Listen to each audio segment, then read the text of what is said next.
The Great North Run has been part of my life since the first one in 1981. I've yet to miss a race as I've either watched it from the route or ran it, and that's why I didn't hesitate to volunteer to perform in the opening ceremony. The Great North Run in the 80s was a family day out, setting up camp at the halfway point at Fellgate, Grandma baking goodies for us and watching for family and friends. My brother, my uncles and my cousins all ran in the early years. In the 90s, the urge to take part took over. I didn't train well and I finished in 3 hours and 19 minutes, but it was an amazing experience.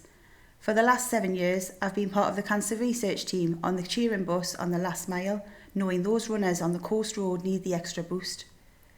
I knew the opening ceremony was going to be amazing when I heard that Bradley Hemmings was the director, as he was responsible for the Paralympic opening ceremony. The magic began at rehearsals with Nathan, our choreographer, and his dance captains making sure we had fun and turning us into dancing angels. The day itself was hot and sunny and we piled into the sage, given our boiler suits, foil blankets, glow sticks and day glow headbands. A completely surreal moment was when the toilets were jam-packed with us girls in boiler suits piling on the makeup and doing our hair. It was completely hilarious.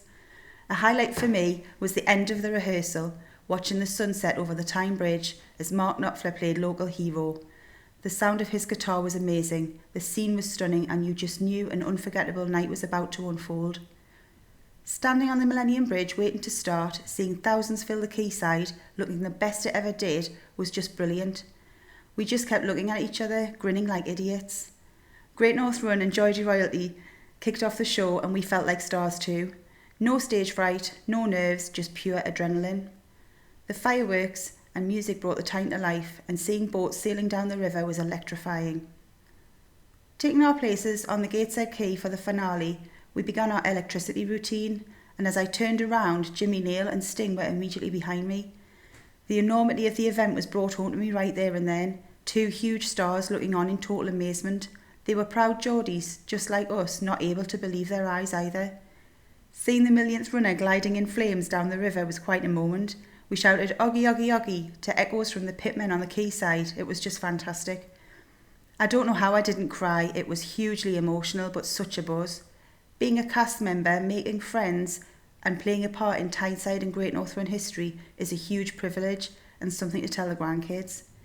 I'm enormously proud of the Great North Run, those who run, those in my hometown of South Shields who dish out hundreds of ice pops, thousands of charity runners, legends like Jared Jim and Tony the Fridge, the crowds who watch in all weathers. The Great North Run shows Tyneside at its best. Long may it continue.